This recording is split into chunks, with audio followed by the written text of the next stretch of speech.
ಕಳೆದ ಶನಿವಾರದಿಂದ ಶುರುವಾಗಿರತಕ್ಕಂತಹ ಬೆಳವಣಿಗೆಗಳಿಗೆ ಈ ಶನಿವಾರ ಬಹುತೇಕ ಮದ್ದರಿಯುವಂತಹ ಸಾಧ್ಯತೆ ಇದೆ ಅನ್ನುವಂಥದ್ದು ಸದ್ಯಕ್ಕಿರುವಂತಹ ಒಂದು ನಿರೀಕ್ಷೆ. ಯಾಕಂದ್ರೆ ಈಗಾಗಲೇ ರಾಜಕೀಯದಲ್ಲಿ ನಡೀತಾ ಇರುವಂತಹ ಬೆಳವಣಿಗೆಗಳನ್ನು ನಾವು ಗಮನಿಸ್ತಾ ಇದ್ದೀವಿ.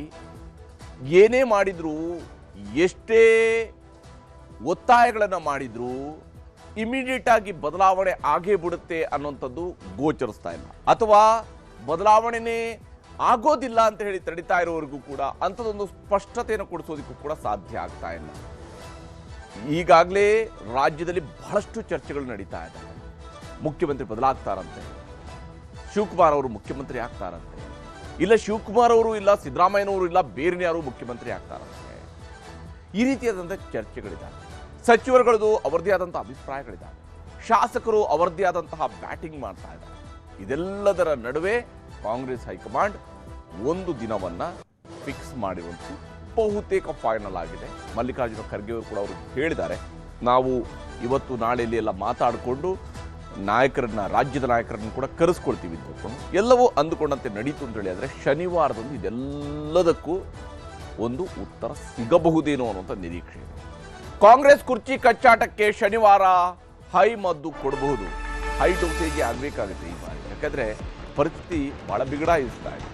ಫೈನಲ್ ಆಟಕ್ಕೆ ಪಿಚ್ ಸಿದ್ಧಪಡಿಸಿದೆ ಹೈಕಮಾಂಡ್ನವರು. ಈ ಫೈನಲ್ ಆಟಕ್ಕೆ ಪಿಚ್ ರೆಡಿ ಮಾಡಿದ್ದಾರೆ.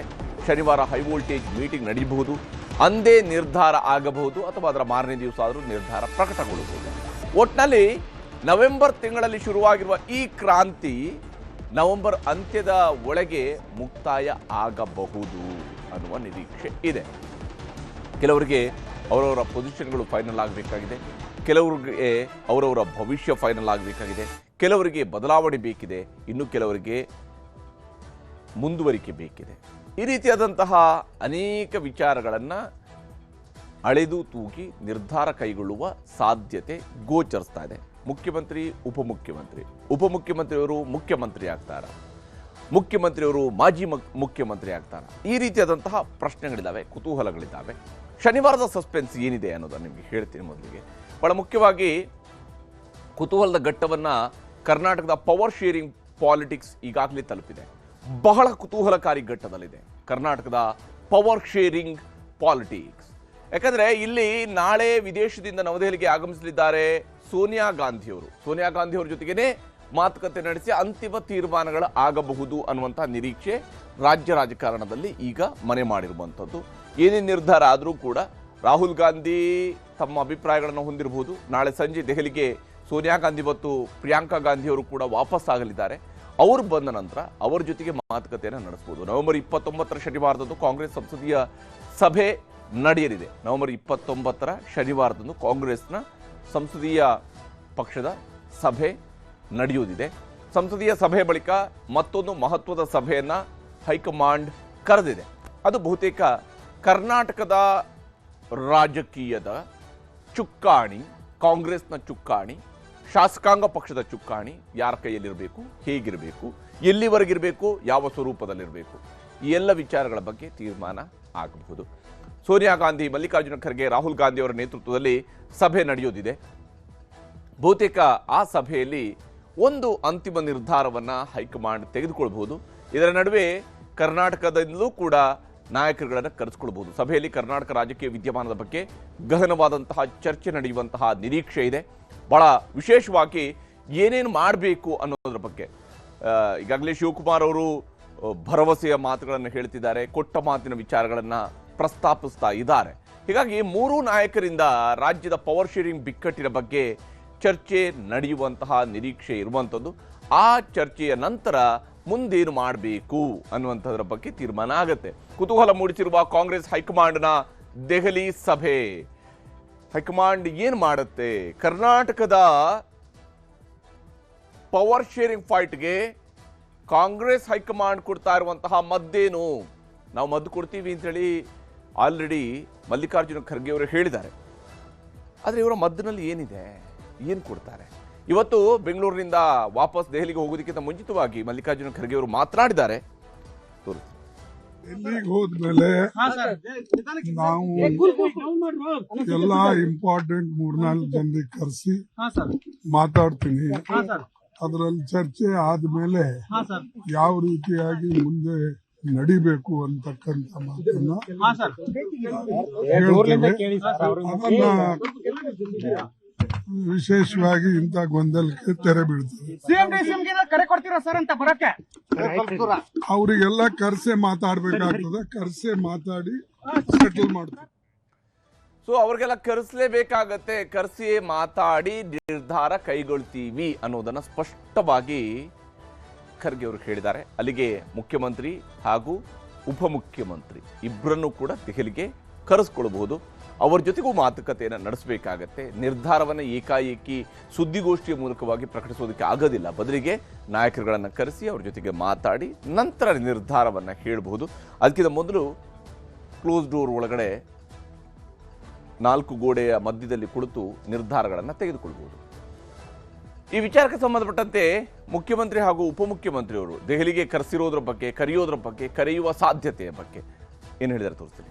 ಕರೆದ್ರೆ ಹೋಗ್ತೀನಿ, ಡೆಲ್ಲಿ ಕರೆದ್ರೆ ಹೋಗ್ತೀನಿ, ಕರೆದ್ರೆ ಹೋಗ್ತೀನಿ, ನಿರ್ಮಲಾನಂದ ಸ್ವಾಮೀಜಿ ಕರೆದ್ರೆ ಹೋಗ್ತೀನಿ, ಕರೆದ್ರೆ ಹೋಗ್ತೀನಿ, ಡೆಲ್ಲಿ ಕರೆದ್ರೆ ಹೋಗ್ತೀನಿ, ಕರೆದ್ರೆ ಹೋಗ್ತೀನಿ, ನಿರ್ಮಲಾನಂದ ಸ್ವಾಮೀಜಿ ಕರೆದ್ರೆ ಹೋಗ್ತೀನಿ. Myself and CM, we both will discuss and we'll go. If they have called, they will go. ನಾನು ಮುಖ್ಯಮಂತ್ರಿಗಳು ಇಬ್ಬರು ಮಾತಾಡಿಕೊಂಡು ಯಾವ ಕರೀತಾರೆ ಹೋಗ್ತೀವಿ. ಇಬ್ಬರು ಕೂಡ ಒಂದೇ ದಾಟಿಯಲ್ಲಿ ಮಾತನಾಡಿದ್ದಾರೆ. ನಾವು ಕರೆದ್ರೆ ಹೋಗ್ತೀವಿ ಅಂತ ಹೇಳಿದ್ದಾರೆ. ಉಪಮುಖ್ಯಮಂತ್ರಿಗಳು ಕೂಡ ಅದನ್ನು ಹೇಳಿದ್ದಾರೆ. ನಾನು ಮತ್ತು ಮುಖ್ಯಮಂತ್ರಿಯವರು ಮಾತಾಡಿಕೊಂಡು ಒಂದು ವೇಳೆ ಹೈಕಮಾಂಡ್ ಅವರು ಕರೆದ್ರೆ ಹೋಗ್ತೀವಿ ಅನ್ನುವಂತಹ ಮಾತನ್ನು ಹೇಳಿದ್ದಾರೆ. ಆದಷ್ಟು ಇಬ್ಬರು ಒಂದೇ ದೋಣಿಯಲ್ಲಿ ಸಾಗೋದಿಕ್ಕೆ ಪ್ರಯತ್ನವನ್ನು ಮಾಡ್ತಾ ಇದ್ದಾರೆ. ಆದಷ್ಟರ ಮಟ್ಟಿಗೆ ಒಂದೇ ದೋಣಿಯಲ್ಲಿ ಹೋಗುವಂತಹ ಪ್ರಯತ್ನ ಇದೆ. ಇಲ್ಲಿ ಅಖಾಡದಲ್ಲಿ ಮಾತಿನ ಮಲ್ಲ ಯುದ್ಧವೂ ಕೂಡ ಜೋರಾಗಿದೆ. ಈ ಅಧಿಕಾರ ಬದಲಾವಣೆ ಅನ್ನುವಂಥದ್ದು ಇದೆಯಲ್ಲ, ಅದೆಲ್ಲ ಸುಲಭವಾಗಿ ಮುಗಿದು ಹೋಗುವಂಥ ಕಥೆ ಅಲ್ಲ. ಇಲ್ಲೊಂದಿಷ್ಟು ಮಾತಿನ ಮಲ್ಲ ಯುದ್ಧ ಸ್ವಪಕ್ಷೀಯರ ನಡುವೆ ಒಂದಿಷ್ಟು ಕುಸ್ತಿ ಎಲ್ಲ ನಡಿಬೇಕಾಗತ್ತೆ. ಆ ಕುಸ್ತಿ ಈಗ ಶುರುವಾಗಿದೆ. ಕೊಟ್ಟ ಮಾತು ಉಳಿಸಿಕೊಳ್ಳುವಂತೆ ಪದೇ ಪದೇ ಕೂಗು ಬರ್ತಾ ಇದೆ. ಮೊದಲಿಗೆ ಕೊಟ್ಟ ಮಾತನ್ನು ನೆನಪಿಸಿದಂಥವ್ರು ಯಾರು? DK ಸುರೇಶ್ ಅವರು. ಮುಖ್ಯಮಂತ್ರಿಯವರು ಕೊಟ್ಟ ಮಾತನ್ನು ಉಳಿಸಿಕೊಳ್ಳುವಂತಹ ನಾಯಕ ಅಂತ ಹೇಳಿದರು. ಈಗ ಶಿವಕುಮಾರ್ ಅವರ ಸೋಷಿಯಲ್ ಮೀಡಿಯಾ ಹ್ಯಾಂಡಲ್ಗಳಲ್ಲೂ ಕೂಡ ಅದೇ ವಿಚಾರಗಳು ಇವತ್ತು ಬಂದಿದ್ದಾವೆ. ಕೊಟ್ಟ ಮಾತು ಉಳಿಸಿಕೊಳ್ಬೇಕು ಅನ್ನುವಂಥದ್ದನ್ನ ಆ ಕೂಗು ಪದೇ ಪದೇ ಬರ್ತಾ ಇದೆ. CM ಸಿದ್ದರಾಮಯ್ಯನವರನ್ನ DK ಬ್ರದರ್ಸ್ ಈ ಮೂಲಕವಾಗಿ ಕೆಣಕ್ತಾ ಇದ್ದಾರೆ, ಈ ಮೂಲಕ ಚುಚ್ಚುತ್ತಾ ಇದ್ದಾರೆ, ಈ ಮೂಲಕವಾಗಿ ಅವರನ್ನು ಹಿಡಿದಿಡುವ ಪ್ರಯತ್ನವನ್ನು ಮಾಡ್ತಾರೆ, ಈ ಮೂಲಕವಾಗಿ ಅವರನ್ನ ಕಟ್ಟಿ ಹಾಕುವ ಪ್ರಯತ್ನ ಕೂಡ. ಯಾಕಂದ್ರೆ ಇದು ನಾಯಕರನ್ನ ಕಟ್ಟಿ ಹಾಕೋದಿಕ್ಕೆ ನೈತಿಕತೆಯ ವಿಚಾರಗಳು ಬಹಳ ಮುಖ್ಯ ಆಗುತ್ತೆ. ಆ ರೀತಿಯಾಗಿ ಕಟ್ಟಿ ಹಾಕುವಂತಹ ಕೆಲಸವನ್ನು ಮಾಡ್ತಾ ಇದ್ದಾರೆ. ಕಾರ್ಯಕರ್ತರ ಎದುರೇ DK ಮನವಿ ಮಾಡಿದ್ದಾರೆ. ಸೋಷಿಯಲ್ ಮೀಡಿಯಾದಲ್ಲೂ ಕೂಡ ಪೋಸ್ಟ್ ಮಾಡಿದ್ದಾರೆ.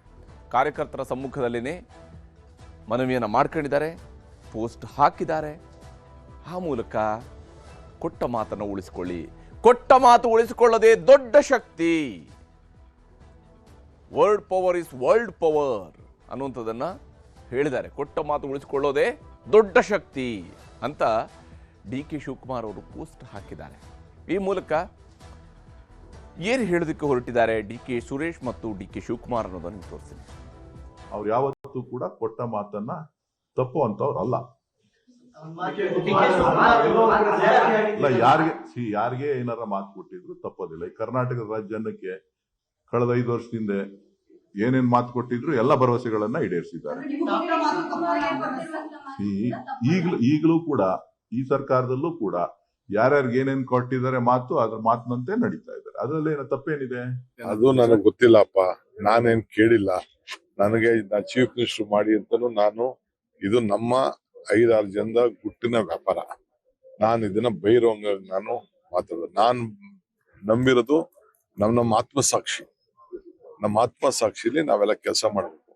ನನಗೆ ಪಕ್ಷಕ್ಕೆ ಯಾವ ತರದ ಮುಜುಗರ ತರಕ್ಕೂ ನಂಗೆ ಇಷ್ಟ ಇಲ್ಲ. ಪಕ್ಷನ ವೀಕ್ ಮಾಡಕ್ಕೂ ನಂಗೆ ಇಷ್ಟ ಇಲ್ಲ.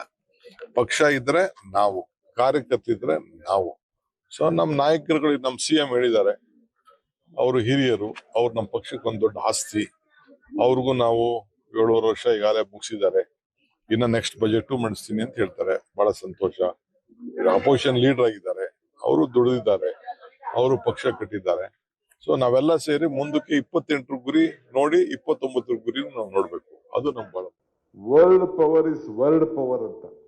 ಈಗೇನೊಂದು ಮಾತು ಕೊಡ್ತೇವೆ, ಮಾತು ಉಳಿಸ್ಕೊಳ್ತೀವಿ, ಮಾತು ಆಡ್ತೀವಿ, ಅದೇ ವಿಶ್ವದಲ್ಲೇ ಒಂದು ಪವರ್ ಅದು. ಒಬ್ಬ ಜಡ್ಜಿ ಕೊಡ್ಲಿ, ಪ್ರೆಸಿಡೆಂಟ್ ಆಫ್ ಇಂಡಿಯಾ ಕೊಡ್ಲಿ, ನಾನ್ ಕೊಡ್ಲಿ, ನೀವು ಕೊಡ್ಲಿ, ಮನೇಲಿ ಮಾತಾಗ್ಲಿ, that is the biggest power. ಆ ಪವರ್ಗೆ ನಾವು ಈ ರೀತಿ ಕೊಟ್ಟಂತ ಮಾತುಗಳಿಗೆ ನಾವೆಲ್ಲ ಕೂಡ ರಕ್ಷಣೆ ಮಾಡಿಕೊಂಡು ನಾವು ಹೋಗ್ತಾ ಇದ್ದೇವೆ. ಹೀಗೆ ನಾನಾ ರೀತಿಯಲ್ಲಿ ಹೇಳಿದ್ರು ಕೂಡ ಪಾಯಿಂಟ್ ಅಲ್ಲಿಗೆ ಹೋಗ್ತಾ ಇದೆ. ಚುಚ್ಚುತ್ತಾ ಇರುವಂತಹ ಗುರಿ ಒಂದೇ, ಅದೇನು ಅಂತ ಹೇಳಿದ್ರೆ ಮುಖ್ಯಮಂತ್ರಿ ಕುರ್ಚಿ ಅನ್ನುವಂತಹ ಗುರಿಯನ್ನು ಮುಟ್ಟುತ್ತಾ ಇರುವಂತಹ ಬಾಣಗಳಿವು. ಇಲ್ಲಿ ಈಗಾಗಲೇ ಕುರ್ಚಿ ಗುದ್ದಾಟ ಹೇಗೆಲ್ಲ ನಡೀತಾ ಇದೆ ಅನ್ನೋದನ್ನು ನಾವು ಗಮನಿಸಬೇಕು. ಅಹಿಂದ ಸಚಿವರ ಪ್ರತ್ಯೇಕ ಸಭೆ ನಡೆದಿದೆ. ಸಿದ್ದರಾಮಯ್ಯನವರಿಗೆ ಬೆಂಬಲವನ್ನು ಕೊಡಬೇಕು, ಯಾವುದೇ ಕಾರಣಕ್ಕೂ ಸಿದ್ದರಾಮಯ್ಯನವ್ರನ್ನ ಬಿಟ್ಟುಕೊಡೋ ಹಂಗಿಲ್ಲ.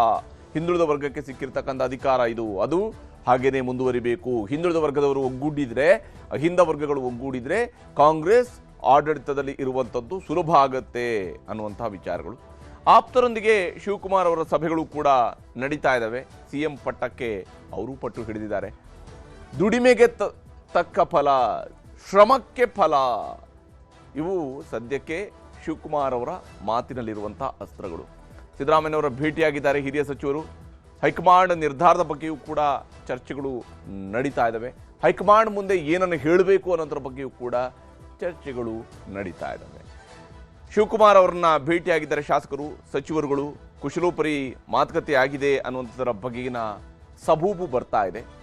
ಸಹಜವಾಗಿ ಅಲ್ಲೂ ಕೂಡ ನಾಳೆ ದಿನ ಅವರು ಮುಖ್ಯಮಂತ್ರಿ ಆಗ್ತಾರೆ ಅಂತ ಹೇಳಿದಾಗ ಶಾಸಕರೆಲ್ಲರೂ ಕೂಡ, ಶಾಸಕರ ದಂಡು ಹೆಂಗೆ ಅಂತ ಹೇಳಿದ್ರೆ, ಎಲ್ಲಿ ಹಣ್ಣಿನ ಮರ ಇದೆಯೋ ಆ ಹಣ್ಣಿನ ಮರಕ್ಕೆ ಹಕ್ಕಿಗಳು ಜಾಸ್ತಿ ಹಾರಿ ಬಂದೇ ಬರ್ತವೆ, ಆ ಹಣ್ಣನ್ನು ತಿಂತವೆ. ಅಧಿಕಾರ ಅನ್ನುವಂತಹ ಹಣ್ಣಿನ ಮರ ಯಾರದ್ದೇ ಆದರೂ ಪರವಾಗಿಲ್ಲ, ಆ ಹಣ್ಣಿನ ಮರದ ಹತ್ರ ಅದನ್ನು ಬಯಸುವವರು ಇದ್ದೇ ಇರ್ತಾರೆ. ಹೀಗಾಗಿ ಶಿವಕುಮಾರ್ ಅವರು ನಾಳೆ ಮುಖ್ಯಮಂತ್ರಿ ಆದರೂ ಹೇಳಿದಾಗ ಸಹಜವಾಗಿಯೇ ಶಾಸಕರ ದಂಡು ಅವರ ಸುತ್ತಲೂ ಕೂಡ ಮೇಳೈಸುತ್ತೆ. ಇಲ್ಲಿ ಸಿದ್ದರಾಮಯ್ಯನವರ ಕಡೆಯಿಂದ ನೋಡಿದಾಗ ಅಹಿಂದ ವರ್ಗದ ಬಲ ಇದೆ, ಕುರುಬ ಸಮುದಾಯದ ಬೆಂಬಲ ಇದೆ. ಬಹಳ ದೊಡ್ಡದಾದಂತಹ ಶಕ್ತಿಯನ್ನು ಕೊಡ್ತಾ ಇರುವಂಥದ್ದು ಈ ಸಮುದಾಯಗಳು ಸಿದ್ದರಾಮಯ್ಯನವರಿಗೆ, ಸಿದ್ದರಾಮಯ್ಯನವರ ಬೆಂಬಲಕ್ಕೆ. ಮತ್ತೊಂದು ಕಡೆಯಲ್ಲಿ ಶಿವಕುಮಾರ್ ಅವರ ಪರವಾಗಿ ಒಕ್ಕಲಿಗ ಸಂಘ ಮತ್ತು ಒಕ್ಕಲಿಗ ಸಮುದಾಯದ ಬಲ ಪ್ರದರ್ಶನವೂ ಕೂಡ ಆಗ್ತಾ ಇದೆ, ಮಾತಿನ ಪ್ರದರ್ಶನ ಆಗ್ತಾ ಇದೆ, ಒತ್ತಾಯ ನಡೀತಿದೆ, ಹಕ್ಕೊತ್ತಾಯ ಶುರುವಾಗಿದೆ. ಶಿವಕುಮಾರ್ ಅವ್ರನ್ನ ಮುಖ್ಯಮಂತ್ರಿ ಮಾಡಬೇಕು ಅಂತ ಹೇಳಿ. ಈ ರೀತಿಯಾಗಿ ಈ ವಿಚಾರದಲ್ಲಿ DK ಅವರ ಪರವಾಗಿ ಅವರ ಸಮುದಾಯ ನಿಂತಿದೆ, ಒಕ್ಕಲಿಗ ಸಮುದಾಯ ನಿಂತಿದೆ. ಶಿವಕುಮಾರ್ ಅವ್ರಿಗೆ CM ಸ್ಥಾನ ಕೊಡಲೇಬೇಕು ಅನ್ನುವಂಥದ್ದು ರಾಜ್ಯ ಒಕ್ಕಲಿಗರ ಸಂಘ ಕೇಳ್ತಾ ಇರುವಂತಹ ಮಾತು. DK ಶಿವಕುಮಾರ್ ಪರವಾಗಿ ನಿಂತಿದೆ ರಾಜ್ಯ ಒಕ್ಕಲಿಗರ ಸಂಘ. ರಾಜ್ಯ ಒಕ್ಕಲಿಗರ ಸಂಘದವರು ಈ ರೀತಿಯಂಥ ಅಭಿಪ್ರಾಯವನ್ನು ವ್ಯಕ್ತಪಡಿಸಿದ್ದಾರೆ. ಒಕ್ಕಲಿಗ ಸಮುದಾಯಕ್ಕೆ ಅನ್ಯಾಯವಾಗಲು ಬಿಡೋದಿಲ್ಲ, ಇದು ಒಕ್ಕಲಿಗ ಸಮುದಾಯದವರ ಮಾತು. ಈ ಓಟ್ ಹಾಕುವಾಗ ಕೇವಲ ಒಕ್ಕಲಿಗರು ಮಾತ್ರ ಓಟ್ ಹಾಕಿದ್ದಾರೆ, ಉಳಿದವರು ಹಾಕಿಲ್ಲ ಅಂದೇಳಿ ಹೆಂಗೆ ಲೆಕ್ಕ ಹಾಕ್ತಾರೆ ಗೊತ್ತಿಲ್ಲ. ಆದರೆ ಒಕ್ಕಲಿಗ ಸಮುದಾಯ ಕ್ಲೇಮ್ ಮಾಡ್ತಾ ಇದೆ, ಇಲ್ಲ ಹೈಕಮಾಂಡ್ ಅವರು ಕೊಟ್ಟ ಮಾತಿನಂತೆ ನಡಬೇಕು, ನಮ್ಮ ನಾಯಕರನ್ನು ಗೆಲ್ಲಿಸಬೇಕು ಅಂತ ಹೇಳಿ. ಎಲ್ಲ ಸಮುದಾಯದವರು ಕೂಡ ಮತ ಹಾಕಿರ್ತಾರೆ. ಆದರೆ ಆಯಾ ಸಮುದಾಯದವ್ರಿಗೆ ಏನಂತ ಹೇಳಿದ್ರೆ, ನಮ್ಮ ಸಮುದಾಯದ ನಾಯಕರು ಮುಖ್ಯಮಂತ್ರಿ ಅಂತ ಹೇಳ್ಕೊಳ್ಳೋದು ಒಂದು ಹೆಮ್ಮೆ. ಆ ಹೆಮ್ಮೆಯನ್ನು ಅವರು ಕೂಡ ಉಳಿಸ್ಕೊಳ್ಳುವಂಥ ಕಡೆಗೆ ಒಕ್ಕಲಿಗ ಸಮುದಾಯ ಈಗ ಹೊರಟಿದೆ. ಕಾಂಗ್ರೆಸ್ ಹೈಕಮಾಂಡ್ ಕೊಟ್ಟ ಮಾತಿನಂತೆ ನಡೆಯಲಿ ಅನ್ನುವಂಥದ್ದನ್ನು ಒಕ್ಕಲಿಗ ಸಮುದಾಯ ಕೇಳ್ತಾ ಇದೆ. ಯಾಕಂದರೆ ಕಾಂಗ್ರೆಸ್ನಲ್ಲಿ SM ಕೃಷ್ಣ ಅವರ ನಂತರ ಇನ್ನೊಬ್ಬ ಒಕ್ಕಲಿಗ ನಾಯಕರಿಗೆ ಮುಖ್ಯಮಂತ್ರಿ ಆಗುವಂತಹ ಅವಕಾಶ ಸಿಕ್ಕಿಲ್ಲ. ಹೀಗಾಗಿ ಚುನಾವಣೆಯಲ್ಲಿ DKಶಿ ಶ್ರಮದಿಂದಲೇ ಹೆಚ್ಚು ಸ್ಥಾನವನ್ನು ಕಾಂಗ್ರೆಸ್ ಗೆದ್ದಿದೆ ಅಂತ ಹೇಳಿ ಒಕ್ಕಲಿಗ ಸಮುದಾಯದವರು ಹೇಳ್ತಾ ಇದ್ದಾರೆ ಶಿವಕುಮಾರ್ ಅವರ ಪರವಾಗಿ. ಮೊದಲನೇ ಅವಧಿಯಲ್ಲೇ ಶಿವಕುಮಾರ್ ಅವರು ಮುಖ್ಯಮಂತ್ರಿ ಆಗಬೇಕಾಗಿತ್ತು ಅನ್ನುವಂತಹ ಮಾತನ್ನು ಕೂಡ ಸೇರಿಸಿದ್ದಾರೆ. ಜೊತೆಗೆ ಈಗ ಸಮುದಾಯಕ್ಕೆ ಅನ್ಯಾಯವಾದರೆ ಯಾವುದೇ ಕಾರಣಕ್ಕೂ ಸಹಿಸುವುದಿಲ್ಲ ಅಂತೇಳಿ ಶಿವಕುಮಾರ್ ಅವರ ಪರವಾಗಿ ಸಮುದಾಯದವರು ನಿಂತಿದ್ದಾರೆ. ಹೈಕಮಾಂಡ್ ಕೊಟ್ಟ ಮಾತಿನಂತೆ ನಡೆಯಲಿ ಅಂತ ಹೇಳಿ ಒತ್ತಾಯವನ್ನು ಮಾಡ್ತಾ ಇದ್ದಾರೆ. ಒಕ್ಕಲಿಗ ಸಮುದಾಯದ ಅಭಿಪ್ರಾಯ ಇದು. ಈ ವಿಚಾರದಲ್ಲಿ ಒಕ್ಕಲಿಗ ಸಮುದಾಯ ಏನು ಹೇಳಿದೆ, ಅಲ್ಲಿಯ ಒಕ್ಕಲಿಗ ನಾಯಕರುಗಳು ಏನು ಹೇಳ್ತಿದ್ದಾರೆ, ಸಂಘದ ನಾಯಕರು ಏನು ಹೇಳ್ತಿದ್ದಾರೆ ಅನ್ನೋದು ನಿಮಗೆ ತೋರಿಸ್ತೀವಿ. ಇವತ್ತು ಏನು ರಾಜ್ಯ ಒಕ್ಕಲಿಗ ಸಂಘ ಏನಿದೆ, ಇವತ್ತು ನಾವು ಹೇಳಬೇಕಾಗಿದೆ. ಇವತ್ತು ಅವರು ಪಟ್ಟಂಥ ಕಷ್ಟಕ್ಕೆ, ಅವ್ರು ಪಟ್ಟಂಥ ಕೆಲಸ ಮಾಡಿದಂಥ ಕೆಲಸಕ್ಕೆ ಕೂಲಿ ಕೊಡಿ, ಅವ್ರಿಗೆ ಕೂಲಿ ಕೊಡಿ ಸಾಕು. ಯಾಕೆ ಅಂತಂದರೆ ಅವ್ರಿಗೂ ಒಂದು ಆಸೆ ಇದೆಯಲ್ಲ, ರಾಜ್ಯದ ಮುಖ್ಯಮಂತ್ರಿ ಆಗಬೇಕು ಅನ್ನೋದು ಆಸೆ ಇರ್ತಾಯಿತ್ತಲ್ಲ, ಕೊಟ್ಟ ಮಾತಂಗೆ ನಡ್ಕೊಬೇಕು ಅಂಥೇಳಿ ನಾವೆಲ್ಲ ಏನು ನಿರ್ದೇಶಕರಿದ್ದೀವಿ ರಾಜ್ಯ ಒಕ್ಕಲಿಗ ಸಂಘದ ಪರವಾಗಿ ಅವರ ಹೈಕಮಾಂಡ್ಗೆ ನಾವು ಆಗ್ರಹವನ್ನು ಈ ಒಂದು ಸಂದರ್ಭದಲ್ಲಿ ನಾನು ಮಾಡಲಿಕ್ಕೆ ಇಚ್ಛೆ ಪಡ್ತಾ ಇದ್ದೀನಿ. ರಾಜ್ಯ ಒಕ್ಕಲಿಗ ಸಂಘ ನಾವೆಲ್ಲರೂ ಕೂಡ ಒಮ್ಮತದಿಂದ ಡಿ.ಕೆ. ಶಿವಕುಮಾರ್ ಅವರು ಈ ಒಂದು ಸಂದರ್ಭದಲ್ಲಿ ನಮ್ಮ ಸಮುದಾಯದವರು ಅಂತ ನಾವು ಕೇಳ್ತಾ ಇಲ್ಲ. ಕಾಂಗ್ರೆಸ್ ಪಕ್ಷದ ಧುರೀಣ ನಾಯಕರು ಕಾಂಗ್ರೆಸ್ ಪಕ್ಷ ಮುಂದೆ ಬರಬೇಕಾದ್ರೆ ಅವರ ಅವಶ್ಯಕತೆ ನಿಮಗಿದ್ದರೆ ಏನು ಡಿ.ಕೆ. ಶಿವಕುಮಾರ್ ಅವರನ್ನ ಈ ಸಂದರ್ಭದಲ್ಲಿ ಅವರು ಎಲ್ಲ ನೀವು ಹೇಳೋದಂತ ಎಲ್ಲ ಕೇಳ್ಕೊಂಡು ಬಂದಿದ್ದಾರೆ. ಅವರು 2 ವರ್ಷ ಕಾದಿದ್ದಾರೆ. ಈಗ ಅವರಿಗೆ ಅವಕಾಶ ಮಾಡಿಕೊಡ್ಬೇಕು. ಅದಕ್ಕೆ ನಾವು ಎಲ್ಲರೂ ಕೂಡ ನಮ್ಮ ಸಮುದಾಯದವರು ಅವರ ಪರ ನಿಂತಿದ್ದೇವೆ. ಅವರ ಪರವಾಗಿ ನಾವು ಹೋರಾಟ ಮಾಡೋಕ್ಕೂ ನಾವು ಸಿದ್ಧರಾಗಿದ್ದೇವೆ. ಇನ್ನು ಈ ವಿಚಾರಕ್ಕೆ ಸಂಬಂಧಪಟ್ಟಂತೆ ಡಾಕ್ಟರ್ ಯತೀಂದ್ರ ಸಿದ್ದರಾಮಯ್ಯ ಅವರು ಕೂಡ ಮಾತನಾಡಿದರೆ ತೋರಿಸ್ತೀನಿ. ಈಗಂತೂ ಸದ್ಯಕ್ಕೆ ನನಗಂತೂ ಆಸ್ ಅ ಪಾರ್ಟಿ ವರ್ಕರ್ ಆಗಿ MLA ಆಗಿ ಸದ್ಯಕ್ಕೆ ಮುಖ್ಯಮಂತ್ರಿಗಳನ್ನು ಬದಲಾಯಿಸೋ ಪರಿಸ್ಥಿತಿ ಅಂತೂ ನನಗೆ ಕಾಣಿಸಿಲ್ಲ. ಯಾಕೆಂತಂದ್ರೆ ಮುಖ್ಯಮಂತ್ರಿಗಳ ಮೇಲೆ ಯಾವುದೇ ದೂರಿಲ್ಲ, ಹಗರಣ ಅಂತ ಏನಿಲ್ಲ, ಒಳ್ಳೆ ಆಡಳಿತ ಕೊಟ್ಟಿದ್ದಾರೆ, MLAಗಳು ಅವ್ರ ಪರವಾಗಿದ್ದಾರೆ. ಸೊ ಹಾಗಾಗಿ ಬದಲಾಯಿಸುವಂಥ ಅಗತ್ಯ ನನಗೆ ಕಾಣಿಸಿಲ್ಲ. ಆದರೂ ಕೂಡ ಕೆಲವರು ಕೇಳಿದ್ದಾರೆ, ಸೊ ಏನು ಬೇರೆಯವ್ರಿಗೆ ಯಾರು ಮುಖ್ಯಮಂತ್ರಿ ಪದವಿ ಕೊಡಬೇಕು ಅಂತ ಹೇಳಿ ಅದನ್ನು ತೀರ್ಮಾನ ಮಾಡಬೇಕು ಇಂಥವ್ರು ಹೈಕಮಾಂಡ್ ಅವರು.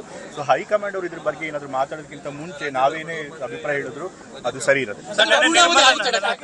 ಪೂರ್ಣಾವಧಿ ಆಗುತ್ತಾ ಸಿದ್ದರಾಮಯ್ಯನವ್ರದ್ದು 5 ವರ್ಷ? ನಂಗೆ ಈಗ ಹೇಳಿದೆ ಹೈಕಮಾಂಡ್ ಅವ್ರು ತೀರ್ಮಾನ ತಗೋಬೇಕು. ಹೈಕಮಾಂಡ್ ಅವ್ರು ಏನು ತೀರ್ಮಾನ ತಗೋತಾರೆ ಅದಕ್ಕೆಲ್ಲರೂ ಕೂಡ ಇವತ್ತಿನ ಪರಿಸ್ಥಿತಿ ಇದೆ. ಇವತ್ತಿನ ಪರಿಸ್ಥಿತಿಯಲ್ಲಿ ನನಗೆ ವೈಯಕ್ತಿಕವಾಗಿ ಅನ್ಸುತ್ತೆ ಖಂಡಿತ ಸಿದ್ದರಾಮಯ್ಯ 5 ವರ್ಷ ಶಾಸಕರ ಬೆಂಬಲ ಇದೆ ಸಿದ್ದರಾಮಯ್ಯನವರಿಗೆ. ಈಗ ಪಕ್ಷದ ವಿಚಾರಗಳಂದ್ರೆ ಆ ರೀತಿ ನಾವ್ಯಾಕೆ ಮೀಡಿಯಾ ಮುಂದೆ ಚರ್ಚಿಸಬೇಕು, ಅದನ್ನೆಲ್ಲ ಮಾತಾಡೋದು 20 ಜನ ಇದ್ದಾರೆ, 50 ಜನ ಇದ್ದಾರೆ, ಈ ತರದ ಚರ್ಚೆ ಯಾರೇನಾದ್ರು ಮಾತಾಡ್ಕೊಳ್ಳಿ, ಬಟ್ ಆ ಥರ ವಿಚಾರಗಳನ್ನ ಮೀಡಿಯಾ ಮುಂದೆ ಚರ್ಚೆ ಮಾಡಬೇಕು. ನನಗಂತೂ ಹೀಗೆ ಎಲ್ಲರೂ ಅವರವರ ಅಭಿಪ್ರಾಯವನ್ನು ಹೇಳ್ತಾನೆ ಎಲ್ಲ ನಿರ್ಧಾರ ಹೈಕಮಾಂಡ್ ತೆಗೆದುಕೊಳ್ಳುತ್ತೆ ಅಂತ ಹೇಳ್ತಿದ್ದಾರೆ. ಹೈಕಮಾಂಡೇ ನಿರ್ಧಾರ ತೆಗೆದುಕೊಳ್ತಿದ್ರೆ ಇವರೆಲ್ಲ ಯಾಕೆ ಮಾತಾಡ್ತಾರೆ ಅನ್ನೋದು ಮತ್ತೊಂದು ಪ್ರಶ್ನೆ. ಆದರೆ ಇವ್ರಿಗೆ ಮಾತಾಡದೆ ಹೋದರೆ ಎಲ್ಲಿ ಹೈಕಮಾಂಡ್ ನಮ್ಮ ಮಾತನ್ನು ಕೇಳೋದಿಲ್ವೇನೋ ಅನ್ನುವಂಥ ಆತಂಕ ಇದೆ. ಹೀಗಾಗಿ ಹೈಕಮಾಂಡ್ ಮೇಲೆ ನಾನಾ ಸ್ವರೂಪದಲ್ಲಿ ಒತ್ತಡವನ್ನು ಹೇರುವ ಪ್ರಯತ್ನ ನಡೆಯುತ್ತೆ. ಆದರೆ ಶನಿವಾರದ ಸಸ್ಪೆನ್ಸ್ ಯಾವ ಸ್ವರೂಪದಲ್ಲಿ ಅವತ್ತು ಉತ್ತರ ಸಿಗುತ್ತೆ ಅದು ಬಹಳ ಮುಖ್ಯ ಆಗಿರುವಂಥದ್ದು.